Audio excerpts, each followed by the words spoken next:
et l'ensemble de l'énergie absorbée par tous les éléments doit correspondre à l'énergie fournie par les deux sources. C'est ça qu'on va faire. Et on utilise ça, justement le phaseur. En plus des nombres complexes. Le moment venu, on verra. Mais pour cet exo-là, j'ai fait exprès d'utiliser les formes, au lieu des formes polaires, j'utilise les formes cartésiennes. D'accord? Bon, maintenant on y va. Pour chercher, pour calculer VTH, on applique la méthode nodale V0. Phaseur, on est en phaseur, d'accord? On est en phaseur, il n'y a pas de T, il n'y a pas de variable T. V0 est toujours 0, primum.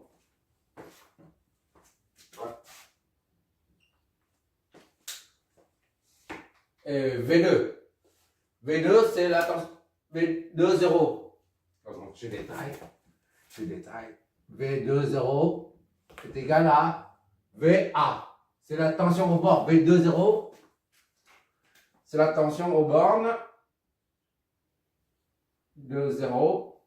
C'est la tension aux bornes de la source. C'est-à-dire est égal à VA. D'accord?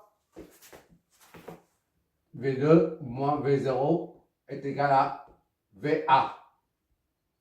Toujours en phaseur. Donc, ça signifie V2 moins 0 est égal à VA.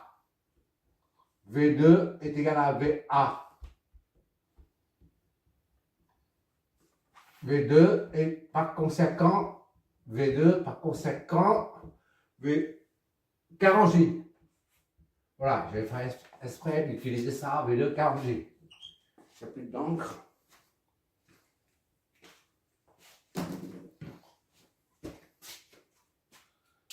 Maintenant, c'est V6 par exemple. V6, c'est, il n'y a pas de courant là.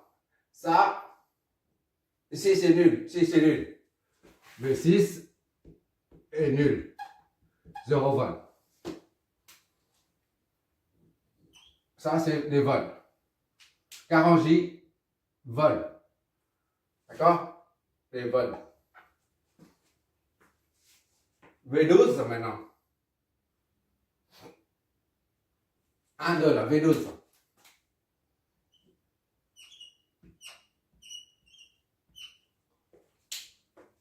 V12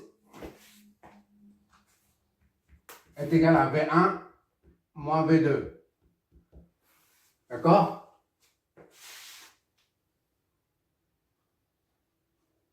Est égal à R1 IB. Ou ZR1. ZR1 fois IB. Oui, on est en phaseur, d'accord? On est en phaseur, donc il faut mettre les machins là. Les machins en dessus, là. Les chapeaux là. Voilà. Voilà.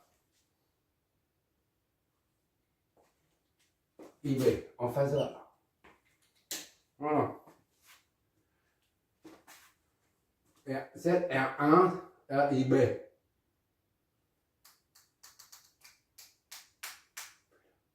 Bon. Donc, V1, V2, V1 moins V2, moins 40J, J là. D'accord? C'est égal à ZR1. ZR1, c'est 5. D'accord? Fois IB. IB, c'est quoi? IB ne faut pas passer par là, il passe par là. D'accord? IB, c'est là.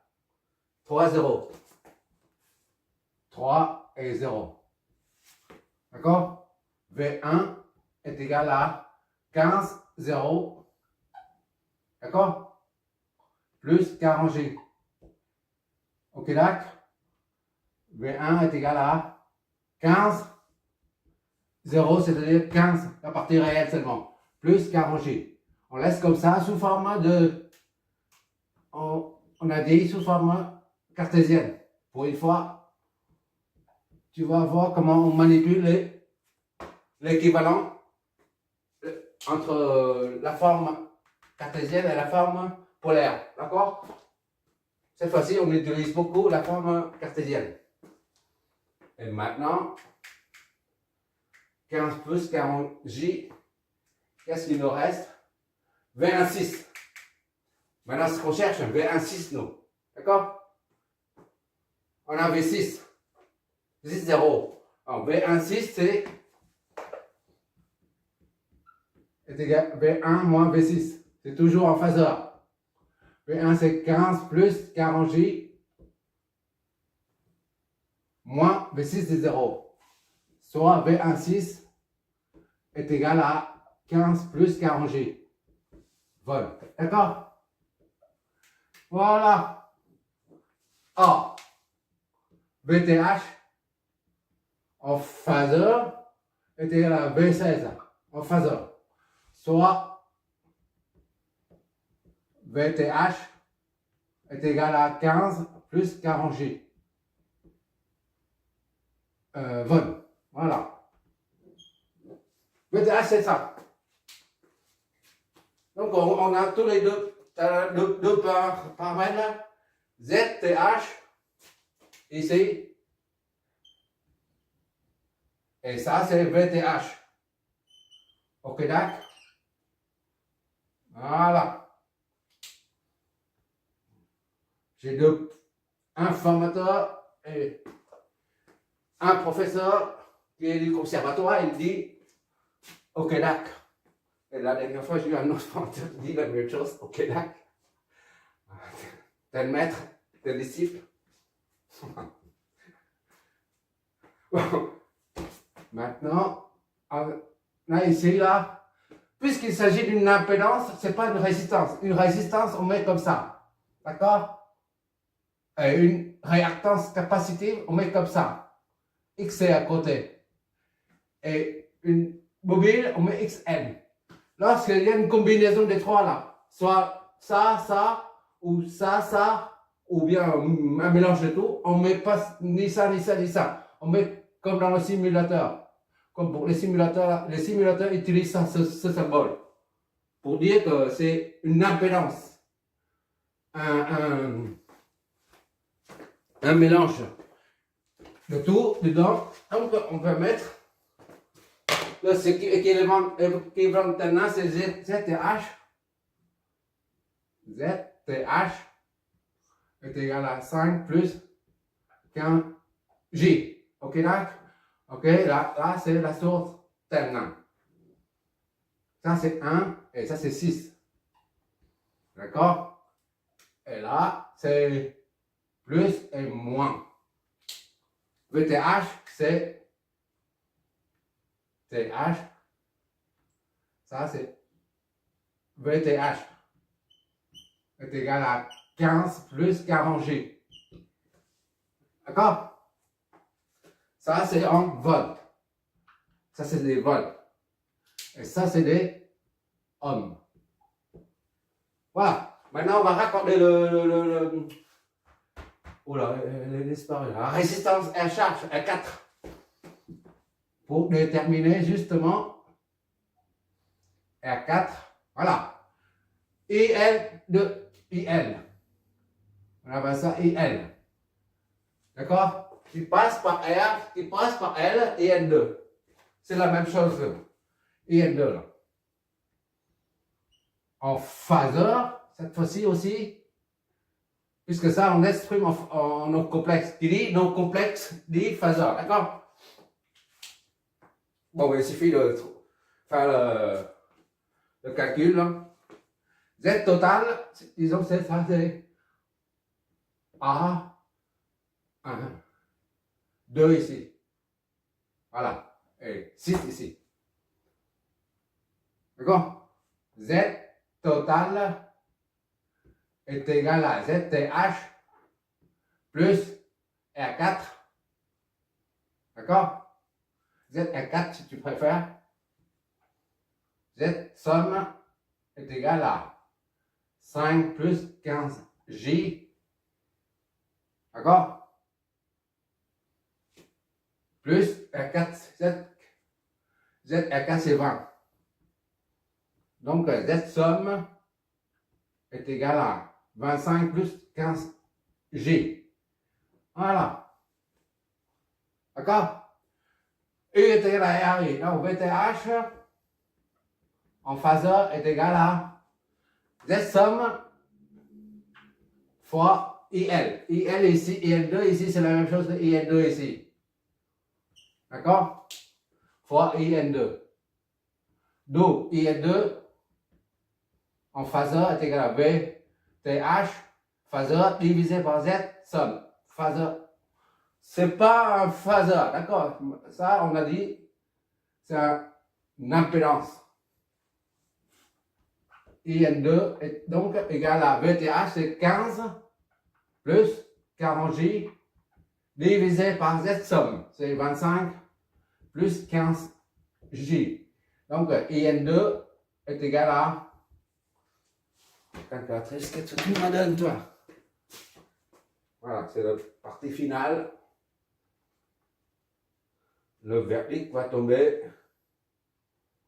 J'ai plus pas de bêtises. 15 plus 40J. C'est ça, hein? Attends. VTH, 15 plus 40J. 40J divisé par 25 plus 15J. Voilà. Le verdict va tomber. On va bien voir. D'accord?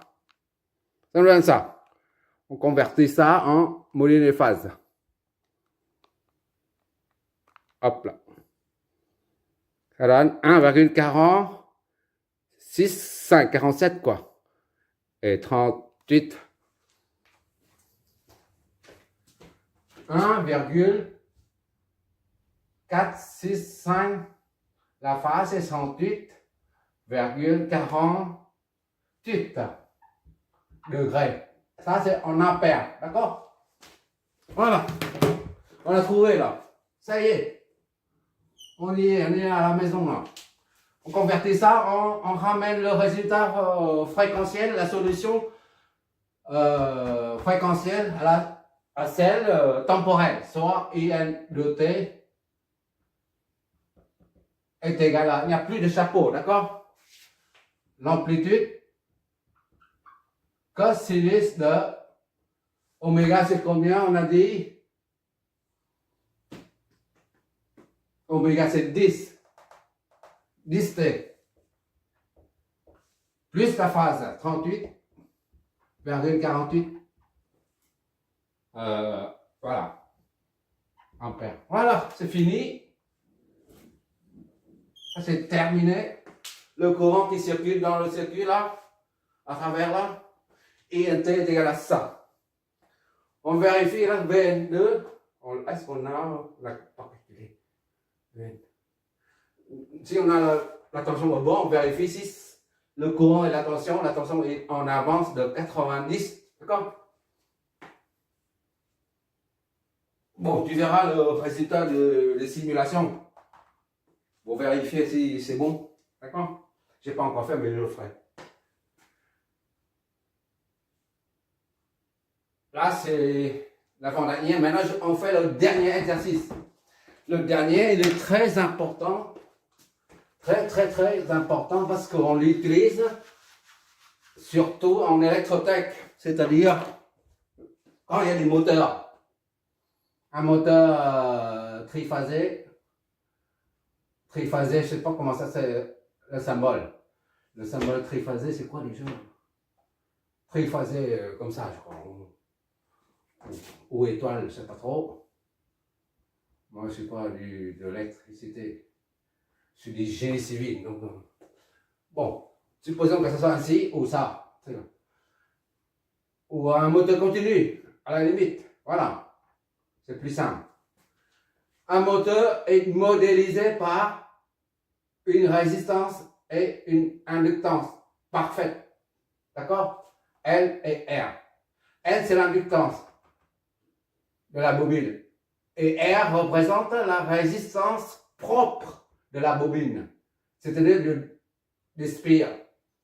Une spire qui est comme ça, là, disons, elle est comme ça. Tu peux imaginer à l'intérieur, il y a des résistance. Voilà. À l'intérieur. Voilà. Elle est résistante à l'intérieur. Disons, on appelle ça résistance propre du fil formant la bobine. D'accord? Donc, R représente la résistance propre de la bobine. Et on la sort, on met en série. C'est ça le modèle, la représentation d'un moteur, d'une bobine. Parce qu'un moteur, c'est quoi? C'est juste des enroulements. C'est tout, rien d'autre. Maintenant, on va utiliser ce circuit-là. On va analyser ce circuit-là. D'accord? C'est le dernier. On fait le troisième aujourd'hui. Dernier, et on attaquera la puissance après. Et ça a un rapport avec la puissance. C'est très important. La puissance réactive.